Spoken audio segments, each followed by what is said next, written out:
salam sejahtera untuk kita semua. Om Swastiastu, Namo Buddhaya, salam kebajikan. Mohon izin memperkenalkan diri. Saya Taruni Remaja Rizky Aprilia, Program Studi Diploma 3, Teknik Mekanikal Bandara, Angkatan ke-11 Bravo, Politeknik Penerbangan Indonesia Curug. Pada kesempatan kali ini, izinkanlah saya menyampaikan sebuah materi, salah satu peralatan kompetensi di bandara, yaitu conveyor. Conveyor merupakan sistem mekanik yang berfungsi memindahkan barang atau material dari suatu tempat ke tempat yang lain, yang diputar oleh drum dan digerakkan oleh motor.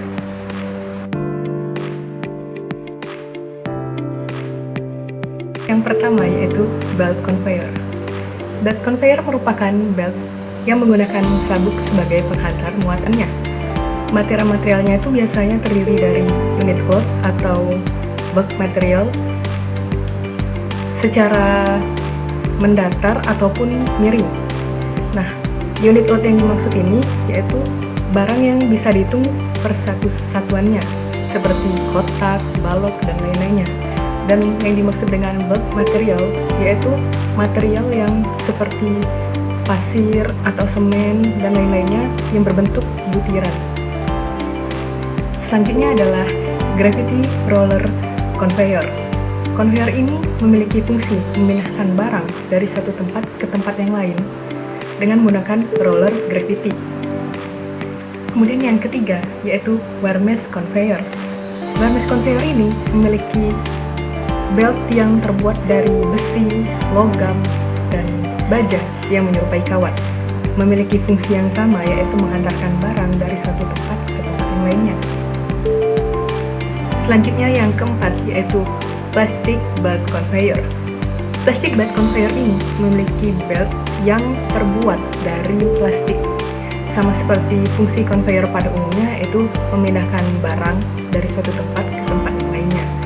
Hanya beda pada bahan dari beltnya tersebut yaitu terbuat dari plastik. Kemudian yang kelima yaitu bucket conveyor. Conveyor ini menggunakan sabuk yang menyerupai ember atau bucket yang memiliki fungsi yang sama, yaitu memindahkan barang dari satu ke tempat yang lainnya. Namun bedanya, conveyor ini digunakan untuk memindahkan barang secara vertikal yang lebih ekstrim. Kemudian yang keenam ada flexible conveyor. Conveyor ini digunakan sedemikian rupa agar bisa dibengkok-bengkokkan atau dibelok-belokkan secara fleksibel, sama seperti namanya yaitu flexible conveyor. Kemudian yang terakhir ada spiral conveyor. Conveyor ini merupakan conveyor industri yang berbentuk spiral, biasanya ditempatkan di tempat yang sempit.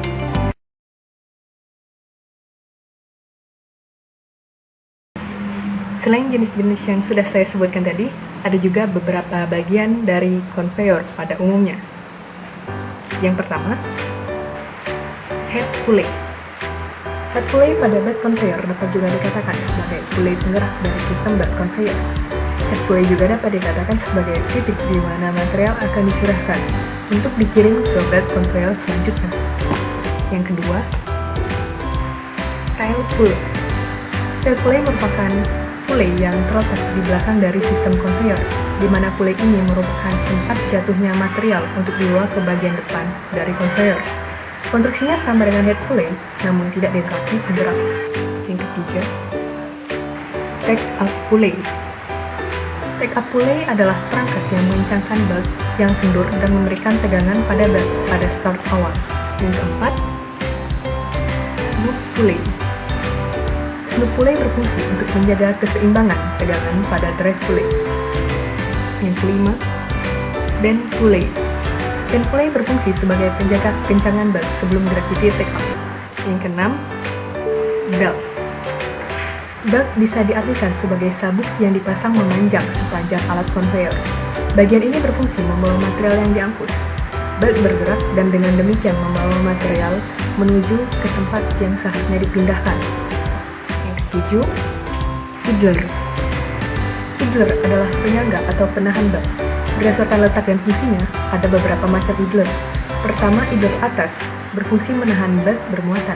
Ada juga idler penahan, untuk ditempatkan di tempat pemuatan. Selain itu masih ada idler penengah untuk menjajaki supaya bed tidak bergeser dan idler bawah atau balik yang berfungsi menahan bed kosong. Yang ke-8, frame. Frame atau kerangka dibuat dari konstruksi baja, fungsinya untuk menyangga semua susunan bed conveyor. Frame ditempatkan sedemikian rupa seperlu memastikan bed bisa berjalan stabil tanpa ada gangguan. Yang ke-9, skirt. Skirt seperti sebuah sekat yang dipasang di sisi kanan dan kiri bed di tempat pemuatan. Skirt dibuat dari bahan logam atau bisa juga kayu. Biasanya skirt dipasang tegak atau miring seperlu mencegah materialnya tercecer. 10. Drive unit. Drive units adalah unit penggerak. Bed conveyor bisa bergerak dengan tenaga gerak yang dipindahkan ke bed melalui gesekan antara bed dan drive pulley. Bed melekat di sekitar pulley yang diputar motor sehingga bisa ikut bergerak. Dan yang terakhir, motor penggerak. Motor penggerak yang digunakan biasanya berupa motor listrik untuk menggerakkan drive pulley. Tenaga motor penggerak ini bisa diatur sesuai kebutuhan, misalnya menggerakkan bed kosong dan mengatasi gesekan antara idler, menggerakkan muatan mendatar, mengangkut muatan dalam gerakan vertikal, menggerakkan tripper, atau memberi percepatan pada bed yang seringkali dibutuhkan dalam automation industry.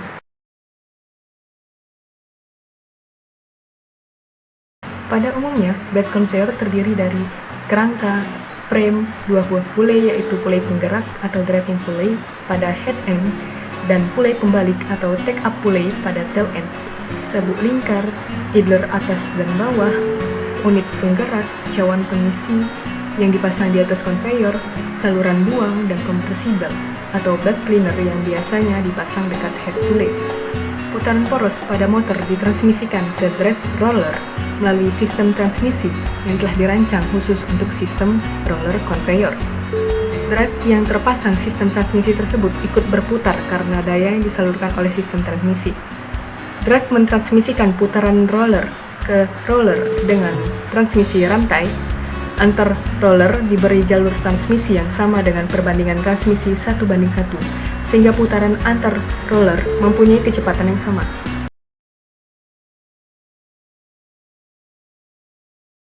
Nah, conveyor yang digunakan di bandara-bandara pada umumnya biasanya menggunakan bed conveyor dan gravity roller conveyor.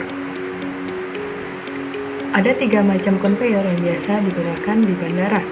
Yang pertama, conveyor pengambilan bagasi. Conveyor khusus untuk bandara ini digunakan untuk mengangkut tas, koper, bawaan para penumpang pesawat di bandara. Ini tidak menggunakan bed yang nyambung, melainkan terdiri dari potongan-potongan belt.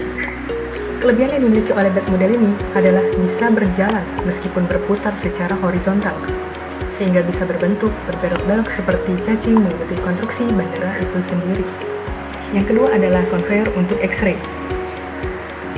Conveyor ini berfungsi untuk membantu melewatkan atau mendorong barang bawaan penumpang pesawat terbang saat mau masuk ke dalam bandara. Di bagian dalam terdapat sebuah mesin X-ray. Fungsinya adalah untuk memantau barang apa saja yang ada di dalam tas tersebut. Fungsi dari conveyor ini untuk mendorong barang-barang tersebut menuju keluar dari X-ray tersebut. Kemudian yang ketiga adalah conveyor check-in. Conveyor check-in ini berfungsi untuk membantu petugas check-in dalam mengirim tas penumpang bandara dari meja check-in ke dalam ruang pemupukan bagasi sebelum naik ke dalam pesawat. Biasanya conveyor check-in ini sudah dilengkapi dengan weight scale atau timbangan. Dalam proses check-in di suatu bandara, pasti kita datang ke tempat check-in counter. Lalu pihak check-in counter hanya tiket, menimbang barang kita, dan lainnya. Nah, untuk kegiatan tersebut dinamakan sebagai baggage handling system. Baggage handling memainkan peran penting dalam usaha jasa penerbangan, karena bagian tersebut yang menangani bagasi semua penumpang suatu penerbangan. Kegiatan tersebut bertanggung jawab atas semua bagasi yang dimiliki penumpang. Baggage handling mempunyai 3 tugas utama, yaitu pertama, memindahkan tas dari check-in area ke gerbang keberangkatan. Kedua, memindahkan tas bawaan penumpang dari pesawat awal ke pesawat yang akan dinaiki kembali selama proses transfer di suatu bandara. Dan yang ketiga, memindahkan tas dari gerbang kedatangan ke daerah klaim bagasi. Untuk itu, diharapkan agar semua bandara memiliki sistem baggage handling yang menerapkan efisiensi waktu dan selalu menjaga keamanan barang kapasitas yang dimiliki penumpang karena itu menjadi salah satu pandangan penumpang melihat kinerja suatu perusahaan penerbang dalam menangani bagasi selama penerbangan. Baiklah, kita sudah sampai di ujung materi. Mungkin itu saja yang dapat saya sampaikan. Lebih dan kurangnya saya mohon maaf. Kepada Allah saya mohon ampun. Mohon maaf bila ada kesalahan penjelasan, karena kesempurnaan hanya milik Allah Subhanahu wa Ta'ala. Tetap semangat menjalani aktivitas, tetap sehat, dan yang paling penting, tetap di rumah saja. Terima kasih. Saya akhiri dengan wabillahi taufik wal hidayah. Wassalamualaikum warahmatullahi wabarakatuh.